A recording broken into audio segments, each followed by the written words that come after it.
جھوٹ، قتل، غیبت، شرک، اس طرح کے اور بھی بڑے گناہوں سے بچنے کے لیے دیکھیے گناہان کبیرہ۔ اعوذ باللہ من الشیطان الرجیم، بسم اللہ الرحمن الرحیم۔ ناظرین کرام السلام علیکم۔ ایک مرتبہ پھر گناہ کبیرہ کے اس نئے ایپیسوڈ میں آپ سب کو خوش آمدید کہتے ہیں۔ ابھی تک ہماری گفتگو نا امیدی کے بارے میں چل رہی تھی۔ پچھلے ایپیسوڈ میں ہم نے کچھ مثالوں کو ذکر کیا کہ جس سے ہماری نا امیدی ختم ہو سکے۔ آج کے اس ایپیسوڈ میں مزید مثالوں کو ذکر کریں گے۔ حضرت زکریا اور ان کے فرزند حضرت یحییٰ علیہ السلام۔ حضرت زکریا کی عمر شریف 99 سال اور ان کی بیوی کی 98 سال تھی۔ اس قدر ضعیفی کے باوجود آپ رحمت خداوندی سے مایوس نہیں ہوئے اور پروردگار عالم سے راز و نیاز کرتے رہے۔ قال رب انی وحن العظم منی واشتعل الرأس شیبا ولم اکن بدعائک رب شقیا وانی خفت الموالی من ورائی وکانت امراتی عاقرا فہب لی من لدنک ولیا یرثنی ویرث من آل یعقوب واجعلہ ربی رضیا یا زکریا انا نبشرک بغلام اسمہ یحییٰ لم نجعل لہ من قبل سمیا قال رب انا یکون لی غلام وکانت امراتی عاقرا وقد بلغت من الکبر عتیا قال كذلك قال ربك هو علي هين وقد خلقتك من قبل ولم تك شيئا۔ عرض کی اے میرے پالنے والے، میری ہڈیاں کمزور ہو گئی ہیں، بڑھاپے سے سر کے بال سفید ہو چکے ہیں۔ اے پالنے والے، تیری بارگاہ میں دعا کر کے نا امید نہیں رہا ہوں، اور میں اپنے مرنے کے بعد اپنے وارثوں سے ڈرتا ہوں۔ مبادا بنی اسرائیل کے میرے چچا زاد بھائی میرا ترکہ حاصل کر کے آپ کی مرضی کے خلاف خرچ کریں، اور میری بیوی ام کلثوم بنت عمران بانجھ ہے، پس تو مجھ کو اپنی بارگاہ سے ایک جانشین عطا فرما جو میری اور یعقوب کی نسل کی میراث کا مالک ہو، اور اس کو شائستہ بندہ بنا۔ فرمایا اے زکریا، ہم تم کو ایک لڑکے کی خوشخبری دیتے ہیں جس کا نام یحییٰ ہوگا، اور ہم نے اس سے پہلے کسی کو اس کا ہم نام نہیں پیدا کیا۔ زکریا نے عرض کی اے میرے پروردگار، بھلا مجھے لڑکا کیوں کر پیدا ہوگا، اور حالت یہ ہے کہ میری بیوی بانجھ ہے اور میں خود حد سے زیادہ بڑھاپے کو پہنچ چکا ہوں۔ خدا نے فرمایا سچ ہے، حالت یہی ہے، مگر تمہارا پروردگار فرماتا ہے یہ بات ہم پر کچھ دشوار نہیں، آسان ہے، اور تم اپنے کو تو یاد کرو، اس سے پہلے تم کو پیدا کیا حالانکہ تم کچھ بھی نہ تھے۔ آخرکار اللہ تعالیٰ نے زکریا علیہ السلام کی دعا قبول فرمائی اور حضرت یحییٰ متولد ہوئے۔ اگر کوئی شخص لمبی مدت والی بیماری میں مبتلا ہوتا ہے اور اس کا علاج نہیں ہو رہا ہے اور بظاہر نا امید ہے، تو یہ بھی دو باتوں سے خالی نہیں۔ پہلی یہ کہ مطابق احادیث بیماری اس کے گناہوں کا کفارہ ہوگی، دوسری یہ کہ مرض طولانی ہونے کے بعد مایوسی کے عالم میں دعا و مناجات اور صدقے سے شفا حاصل ہوتی ہے۔ اس طرح نجات حاصل کرنے کی سعی ہو جاتی ہے۔ حضرت ایوب علیہ السلام اور بلائیں انسان کو ندامت اور بصیرت حاصل کرنے کے لیے حضرت ایوب علیہ السلام کے حالات کا مطالعہ کرنا چاہیے۔ 7 سال یا بنا بر روایات دیگر 18 سال شدید مرض و تکلیف میں مبتلا ہونے کے بعد عرض کیا رب انی مسنی الضر وانت ارحم الراحمین، اے میرے پروردگار، بے شک میں ضرر جانی و مالی سے دوچار ہوں، اب تو سب سے زیادہ رحم کرنے والا ہے اور تیری ہی امید ہے۔ اللہ تعالیٰ نے دعا قبول فرمائی، بیماری سے شفا عطا فرمائی اور مال و دولت واپس دے دیا۔ فقر و تنگ دستی میں حکمت پوشیدہ ہے۔ اگر کوئی عرصے دراز پریشانی کی حالت میں رہا ہو اور چاروں طرف سے راہ نجات مسدود ہو گئی ہو تو یہ 2 حالت سے باہر نہیں۔ اول یہ کہ اس کی تنگ دستی و پریشانی میں ایسی حکمت و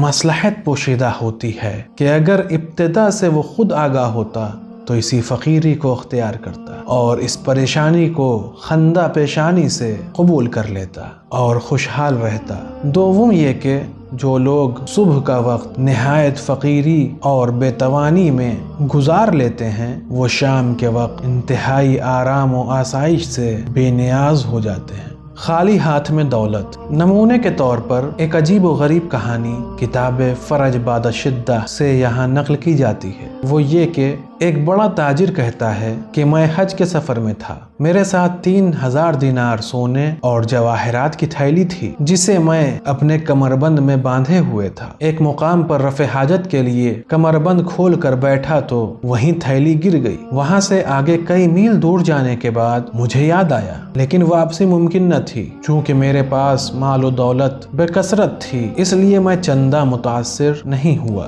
اتفاقاً جب وطن واپس پہنچا تو گرفتاریوں اور پریشانیوں کے دروازے میرے سامنے یکے بعد دیگرے کھلنے لگے اور بے تدریج سارے اموال میرے ہاتھ سے نکل گئے۔ میری عزت ذلت میں تبدیل ہو گئی، دوست احباب سے شرمندگی، دشمن کی چمی گوئی اور مال و اقبال کی بربادی سے تنگ آ کر وطن چھوڑنے پر مجبور ہو گیا۔ مسافرت کے دوران رات کسی دیہات میں بسر کی۔ میرے ساتھ مال دنیا میں چاندی کے سکے کا چھٹا حصہ تھا۔ اندھیری رات کے علاوہ بارش بھی ہو رہی تھی۔ میں اپنی بیوی کے ساتھ ایک معمولی مسافر خانے میں رات گزارنے چلا گیا۔ اتفاقاً وہیں بیوی کے وضع حمل کے آثار نمودار ہونے لگے اور بچے کی ولادت بھی ہو گئی۔ بیوی مجھے کہنے لگی کہ مجھے جلد از جلد کچھ کھانے کے لیے دو ورنہ میں بھوک سے مر جاؤں گی۔ چنانچہ نہایت پریشانی کے عالم میں ایک سبزی فروش کے مکان پر گیا۔ مجبوری ظاہر کی تو بڑی مشکل سے دروازہ کھولا۔ میں نے چاندی کا سکہ اسے دے دیا۔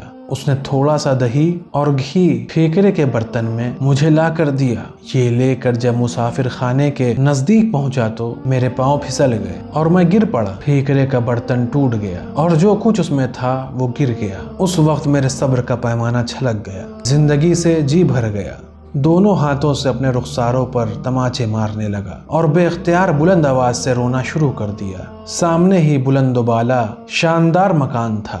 ایک آدمی نے اس کی کھڑکی سے سر نکال کر مجھے آواز دی کہ اس آدھی رات کو تم کیا شور و غل کر رہے ہو اور ہمارے آرام کو کیوں خراب کر رہے ہو؟ تم کون ہو؟ جواباً میں نے اپنا تمام ماجرا مختصراً اسے سنایا تو وہ کہنے لگا، یہ سارا شور و فریاد کیا صرف چاندی کا سکہ ضائع ہونے کی وجہ سے کر رہے ہو؟ شرم کرو۔ اس کی باتوں سے میرا دل مزید ہل گیا۔ میں نے کہا، بھائی خدا بہتر جانتا ہے میں اس قدر کمزور و نادار نہیں تھا، لیکن اس وقت میں اور میری بیوی اور بچے بھوک کی شدت سے جاں بلب ہیں۔ میں بیوی اور بچے کی حالت سے پریشان ہوں۔ خدا کی قسم فلاں سال میں نے حج کیا تھا اور بہت ثروت مند تھا۔ فلاں منزل پر 3000 دینار اور سونا جواہر سے بھری ہوئی تھیلی گم ہو گئی جس سے میں متاثر نہیں ہوا چونکہ اور بھی دھن اور دولت محفوظ تھا۔ آپ اللہ سے ڈریں اور مجھے برا بھلا نہ کہیں۔ جب یہ باتیں اس نے سنی تو کہنے لگا، تیری تھیلی کا کیا نشان ہے؟